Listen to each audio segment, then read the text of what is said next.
আসসালামু আলাইকুম বন্ধুরা, আজ আমি আপনাদের সামনে 10টা এমন আমল পেশ করব যার মাধ্যমে আমলনামা ভারী হবে এবং ভরে যাবে। বন্ধুরা, সবাই জানি আমরা কিয়ামতের দিন আমরা সবাই উপস্থিত হব, আর আল্লাহ তাবারক তাআলা একমাত্র আমাদের আমলের কারণে আমাদেরকে জাহান্নাম থেকে নাজাত দান করবেন এবং জান্নাত দান করবেন। এত আমলনামা যদি খালি থাকে বা হালকা থাকে তাহলে কি হবে? তাহলে জাহান্নামে যেতে হবে। আর আমলনামা যদি আমল দিয়ে ভর্তি থাকে তাহলে আমরা ইনশাল্লাহ জান্নাতে যাব। তা আমরা কে না চাই বলুন দেখি আমাদের আমলনামা ভর্তি হয়ে যাক, ভারী হয়ে যাক? আমরা সবাই চাই, কিন্তু কিভাবে আমাদের আমলনামা ভর্তি হবে এবং ভারী হবে? এমন কিছু ছোট ছোট আমল যেগুলো আমরা সবাই করতে পারবো। চলুন এখন আমরা জেনে নেই সে আমলগুলো কি কি। আমি হাদিস থেকে এবং কোরআন থেকে তার ফজিলত বর্ণনা করব। এগুলো আমার কথা নয়, রাসূলুল্লাহ সাল্লাল্লাহু আলাইহি ওয়াসাল্লাম হাদিসের মধ্যে বলছেন, সেগুলো আমি আপনাদের সামনে তুলে ধরবো এখন। ঠিক আছে বন্ধুরা? তো 1 নম্বর আমল হচ্ছে তৌহিদ। তৌহিদের ফজিলত হচ্ছে এই, আল্লাহ রাসূলুল্লাহ সাল্লাল্লাহু আলাইহি ওয়াসাল্লাম বলছেন, মান মাতা ওয়া হুয়া ইয়ালামু আন্নাহু লা ইলাহা ইল্লাল্লাহ দাখালাল জান্নাহ।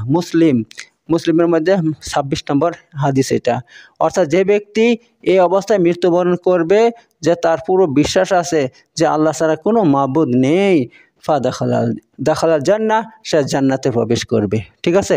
অর্থাৎ এক আল্লাহকে যারা জানবে যে আল্লাহ ছাড়া কোনো মাবুদ নেই, এটা যে জানবে, এই বিশ্বাসের উপর যার মৃত্যু হবে সে জান্নাতে প্রবেশ করবে। তেমনই ভাবে রাসূলুল্লাহ সাল্লাল্লাহু আলাইহি ওয়াসাল্লাম অন্য হাদিসে বলছেন, মান মাতা লা ইউশরিকু বিল্লাহ শাইআন দাখালাল জান্নাহ। যে ব্যক্তি মৃত্যুবরণ করবে এই অবস্থায় যে সে আল্লাহর সাথে কোনো শিরক করে নাই, দাখালাল জান্নাহ, সে জান্নাতে প্রবেশ করবে। ওমান মাতা ইউশরিকু বিল্লাহ দাখালান নার। আর যে ব্যক্তি এই অবস্থায় মৃত্যুবরণ করবে যে সে আল্লাহর সাথে শিরক করেছে, দাখালান নার, সে জাহান্নামের আগুনে প্রবেশ করবে। তেমনই ভাবে রাসূলুল্লাহ সাল্লাল্লাহু আলাইহি ওয়াসাল্লাম আরও বলছেন, মান শাহিদা আল্লাহ ইলাহা ইল্লাল্লাহ। যে ব্যক্তি সাক্ষী দিবে যে আল্লাহ ছাড়া কোনো মাবুদ নাই, ওয়া আন্না মুহাম্মাদান রাসূলুল্লাহ, এবং মুহাম্মদ সাল্লাল্লাহু আলাইহি ওয়াসাল্লাম আল্লাহর রাসূল, হারামাল্লাহু আলাইহি নার, তাহলে আল্লাহ তাআলা তার উপর জাহান্নামকে হারাম করে দিবেন। হ্যাঁ, এটা মুসলিমের হাদিস, 29 নম্বর হাদিস। তেমনইভাবে আরও এক হাদিসের মধ্যে আল্লাহ নবী সাল্লাল্লাহু আলাইহি ওয়াসাল্লাম বলছেন, মুসলিমের মধ্যে হাদিস নম্বর হচ্ছে 948 নম্বর হাদিস। 948 নম্বর হাদিস হচ্ছে এই, মা মিন মুসলিম ইয়ামুতু ফায়াকুমু আলা জানাজাতিহি আরবাউনা রাজুলান লা ইউশরিকুনা বিল্লাহি শাইআন ইল্লা শাফাহুমুল্লাহু ফিহ। অর্থাৎ এমন কোনো মুসলমান নেই যার জানাজাতে 40টা লোক কি হয়, হাজির হয়। আর সে এমন ব্যক্তি লা ইউশরিকু বিল্লাহ, সে আল্লাহর সাথে কোনো কাউকে শরিক করে নাই। যে ব্যক্তি মরে গেছে তার জানাজাতে যে 40টা লোক শরিক হয়, আর সে যদি আল্লাহকে যে শরিক না করে, আল্লাহর সাথে শিরক না করে, ইল্লা শাফাহুমুল্লাহ ফিহ, তাহলে আল্লাহ তাআলা তার শাফাআতকে কবুল করবেন, তার সুপারিশকে আল্লাহ তাআলা কবুল করবেন। ঠিক আছে? তো এই তো গেল আপনার হাদিসের কথা। এবার কোরআনের মধ্যে আল্লাহ কি বলছে? আল্লাহ কোরআনের মধ্যে বলছেন, এটা আপনার 81 নম্বর আয়াত, আপনার সূরা আনাম। আল্লাহ বলছেন, আল্লাযিনা আমানু ওয়া লাম ইয়ালবিসু ঈমানাহুম বিযুলমিন উলাইকা লাহুমুল আমনু ওয়া হুম মুহতাদুন। অর্থাৎ ওই সমস্ত ব্যক্তি যারা ঈমান এনেছে, ওয়া লাম ইয়ালবিসু ঈমানাহুম বিযুলমিন, আর যাদের ঈমান জুলুমের সাথে মিলিত করে নাই, জুলুম বলতে শিরকের সাথে মিলিত করে নাই, অর্থাৎ তাদের ঈমানটা খাঁটি ঈমান একমাত্র, তো কি তাদের কি উপকার হবে? উলাইকা লাহুমুল আমনু, তাদের জন্য রয়েছে নিরাপত্তা, তাদের জন্য আল্লাহর পক্ষ থেকে দুনিয়া এবং আখিরাতে নিরাপত্তার ব্যবস্থা রয়েছে। ওয়াহুম মুহতাদুন, এবং তারা হেদায়েতপ্রাপ্ত লোক, তারা হেদায়েতপ্রাপ্ত। এতএব আল্লাহ তাআলা তৌহিদের কেমন ফজিলত বর্ণনা করছেন। যারা তৌহিদের উপর কায়েম থাকবে, অর্থাৎ এক আল্লাহর উপর ঈমান আনবে, আল্লাহ ছাড়া কাউকে মানবে না, আল্লাহর ইবাদত করবে, এক আল্লাহর ইবাদত করবে, তাহলে আল্লাহ তাআলা বলছেন তারা দুনিয়ার মধ্যে কি হবে? নিরাপত্তার সঙ্গে থাকবে, আখিরাতে নিরাপত্তার সঙ্গে থাকবে। ওয়াহুম মুহতাদুন, আর তারা কি? হেদায়েত প্রাপ্ত লোক। এ হলো 1 নম্বর আমল। 2 নম্বর আমল হচ্ছে, যে ব্যক্তি আলহামদুলিল্লাহ বেশি বেশি পাঠ করবে। হ্যাঁ, অর্থাৎ আল্লাহ তাআলা তাকে, একটা মানুষকে যে অবস্থায় রাখে, আপনাকে যে অবস্থায় রেখেছে, চাই সুখে রাখুক বা দুঃখে রাখুক, যে অবস্থায় থাকুন সেই অবস্থায় যদি আপনি আলহামদুলিল্লাহ বেশি বেশি পাঠ করেন, তাহলে কি হবে? আল্লাহ নবী সাল্লাম বলছে যে আল্লাহ তাআলা কী করবেন? তার দাড়িপাল্লার দুনু তার তরাজুকে নেকি দিয়ে ভরে দিবেন, নেকি দিয়ে ভরে দিবেন কিয়ামতের দিন। আর শুনেন, কিয়ামতের দিন আল্লাহ তাআলা যে দাড়িপাল্লা কায়েম করবেন, সেই দাড়িপাল্লা কত বড় হবে সেটা একবার শুনে নিন। সে দাড়িপাল্লা এত বড় হবে, এত বড় হবে যে 7 আকাশ 7 জমিন যদি তার মধ্যে রাখা হয় কিছুই মনে হবে না, হালকা হয়ে পড়ে থাকবে। মানে তার মধ্যে কোনো প্রভাব পড়বে না। 7 আকাশ 7 জমিন যদি তার মধ্যে রাখা হয় কোনো প্রভাব পড়বে না, এত বড় দাড়িপাল্লা। অথচ সেই দাড়িপাল্লার মধ্যে যদি একটা ছোট্ট একটা কলমার বাক্য লিখে দেওয়া হয় কাগজের মধ্যে, লা ইলাহা ইল্লাল্লাহ লিখে যদি সে দাড়ির মধ্যে দেওয়া হয় পাল্লার মধ্যে, তাহলে বলা হয়েছে কি হবে? ওই পাল্লাটা ঝুঁকে যাবে, ঝুঁকে যাবে। তাহলে দেখুন লা ইলাহা ইল্লাল্লাহর কত বড় ফজিলত, কত বড় মর্যাদা। তো এই অবস্থা। তো আল্লাহ নবী সাল্লাম কী বলছেন? এই কথা বলছেন যে ব্যক্তি সর্ব অবস্থা আলহামদুলিল্লাহ বেশি বেশি পাঠ করবে, কিয়ামতের দিন আল্লাহ তাআলা কী করবেন? তার তরাজুকে নেকি দিয়ে ভর্তি করে দিবেন, তার দাড়িপাল্লাকে নেকি দিয়ে ভর্তি করে দিবেন। এ হলো 2 নম্বর। 3 নম্বর হচ্ছে আল্লাহ নবী সাল্লাল্লাহু আলাইহি ওয়াসাল্লাম বলছেন এমন 2টা কলেমা আছে যেটা জবানে অর্থাৎ জবানে হালকা, কিন্তু দাড়িপাল্লা মিজানে খুব ভারী হবে আর আল্লাহ তাআলার নিকট খুব প্রিয় হবে। সেটা কি? সেটা হচ্ছে সুবহানাল্লাহি ওয়া বিহামদিহি সুবহানাল্লাহিল আযীম। এই জিনিসটা এটা বেশি বেশি করে পাঠ করবেন, সুবহানাল্লাহি ওয়া বিহামদিহি সুবহানাল্লাহিল আযীম। এটা আল্লাহ নবী সাল্লাম নিজে, বুখারী শরীফের হাদিস আছে সেখানে নিজে বলছেন, আল্লাহ নবী সাল্লাম নিজে বলছেন এটা কি হবে? এটা মুখে হালকা, পড়তে হালকা, কিন্তু মিজানে অর্থাৎ দাড়িপাল্লাতে বিশাল ভারী হবে, তার আমলটা বিশাল ভারী হবে। তো হলো আপনার 3 নম্বর। এবার 4 নম্বর হচ্ছে আল্লাহ নবী সাল্লাম বলছেন আসকালু শাই ফিল মিজান আল খুলুকুল হাসান। অর্থাৎ আমল নাম মিজানের মধ্যে যে সবচেয়ে ভারী জিনিস হবে সেটা কি? মানুষের উত্তম চরিত্র। যাদের চরিত্র খুব উত্তম হবে তাদের আমল নামা এতে মানে ভারী আর কোনো নেকি হবে না, সবচেয়ে ভারী নেকি হবে মানুষের উত্তম চরিত্র। উত্তম চরিত্র কাকে বলা হয়? উত্তম চরিত্র অনেক কিছু, যেরকমভাবে আপনার নরম ভাষায় কথা বলা, মানুষের সঙ্গে সুন্দর ব্যবহার করা, মানুষের মানে হক আদায় করা, যার যে হক আছে তা আদায় করা, আর আপনার হালাল খাওয়া, হারাম থেকে দূরে থাকা, এবং চোখকে আপনার জিনা ব্যভিচার থেকে দূরে রাখা, চোখকে, হাতকে, নাককে, ইত্যাদি সকল প্রকার ভালো ব্যবহারকে উত্তম চরিত্র বলা হয়। ঠিক আছে বন্ধুরা?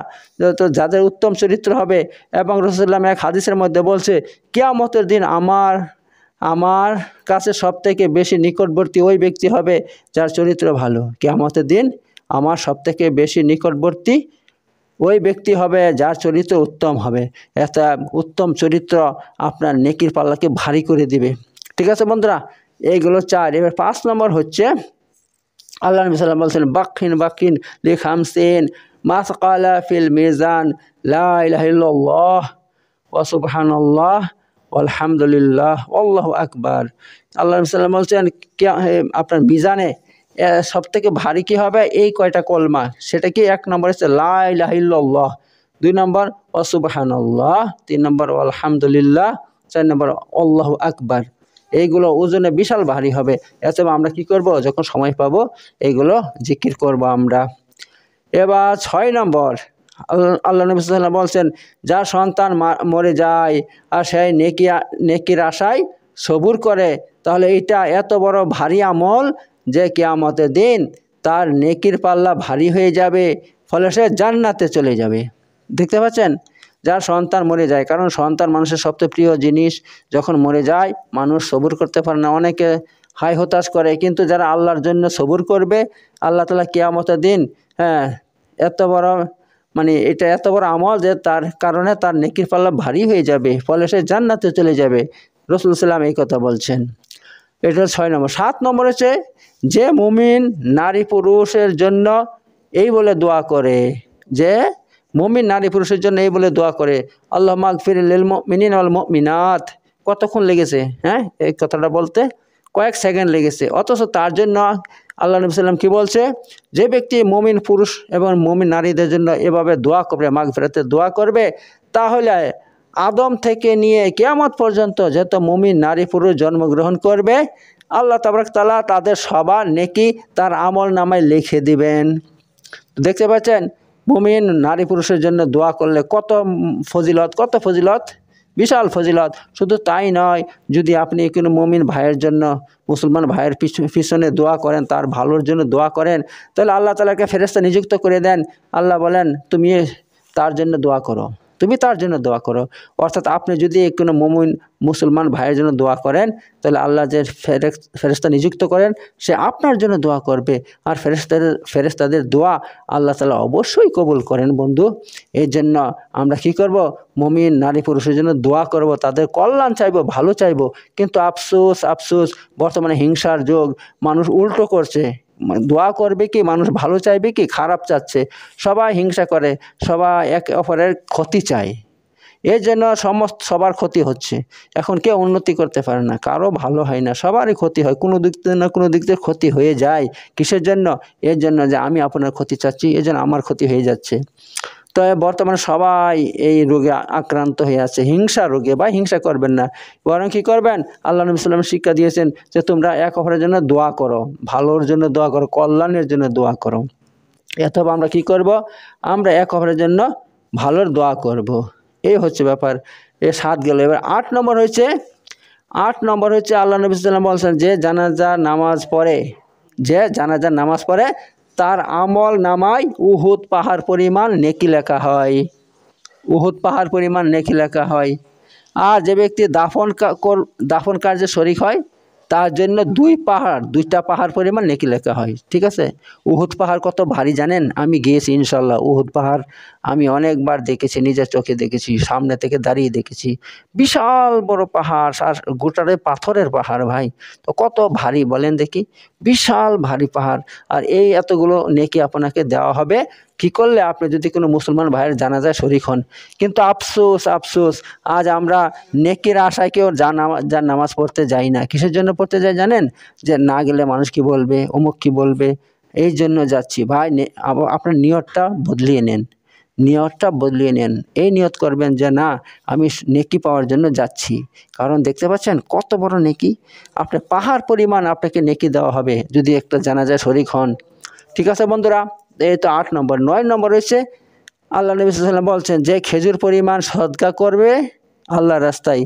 খেজুর পরিমাণ সদকা করলে কি হয়, আল্লাহ তাবারক তাআলা এটাকে লালন পালন করে এভাবে বাড়াইতে থাকেন, যেভাবে তোমরা গরুর বাছুরকে লালন পালন করে বাড়াও, এবং বাড়িয়ে তাকে পাহাড় পরিমাণ করে দিবেন। কিয়ামতের দিন আল্লাহ যখন তাকে ডেকে বলবেন, হে বান্দা, তুমি খেজুর পরিমাণ সদকা করছিলে, এই দেখো তোমার নেকি। সে বলবে, না আমি তো এত নেকি করি নাই, এই পাহাড় পরিমাণ নেকি কোথায় থেকে এলো? তখন আল্লাহ বলবে, আমি তোমার এই নেকিকে বাড়িয়ে এতগুলো করেছি। ঠিক আছে বন্ধু, তো এই ব্যাপার। খেজুর পরিমাণ আল্লাহর রাস্তায় বেশি সদকা করবেন, গরিব মিসকিনকে সদকা করবেন, বেশি দান খয়রাত করবেন। তাহলে আপনার কি হবে, আমল নামা ভারী হবে, আমল নামা ভর্তি হয়ে যাবে নেকিতে বন্ধুরা। এবার 10 নম্বর হচ্ছে আপনার এমন 3টা জিনিসকে জমা করলে কি হয়, আপনার মানে আপনার ঈমান, পরিপূর্ণ ঈমান জমা হয়ে যাবে। 1 নম্বর, জীবনে মেপে কথা বলা, অর্থাৎ ফালতু কথা না বলা। নম্বর 2, বেশি সালাম দেওয়া, বিশেষ করে আলেমদেরকে বেশি করে সালাম দেওয়া। নম্বর 3, মাল না থাকলেও সদকা করা বা সদকা খরচ করা ইচ্ছা থাকা ইত্যাদি যদি থাকে, তাহলে আপনার ঈমান কি হবে, আপনার ঈমান, সমস্ত ঈমান আপনার জমা হয়ে যাবে। তো বন্ধুরা, এই ভিডিও যদি ভালো লাগে অবশ্যই আমার সঙ্গে থাকবেন, সাবস্ক্রাইব করুন আমার ইউটিউব চ্যানেলকে, আমার সঙ্গে থাকবেন, কারণ আমি প্রতিদিন এমন নতুন ভিডিও আপনার জন্য তৈরি করি বন্ধুরা। আর আপনারা যদি সাবস্ক্রাইব করে সঙ্গে থাকেন, তাহলে আমি আরও বেশি উৎসাহ পাবো, আরও বেশি করে ভিডিও তৈরি করবো প্রতিদিন। আর এইগুলো হচ্ছে আপনার আসল সম্পদ, এই আমলগুলো আসল সম্পদ। আমল করুন আর আখিরাতের পুঁজি জমা করুন। আল্লাহ তাআলা আমাদের সবাইকে এই তৌফিক দান করুক। আমিন।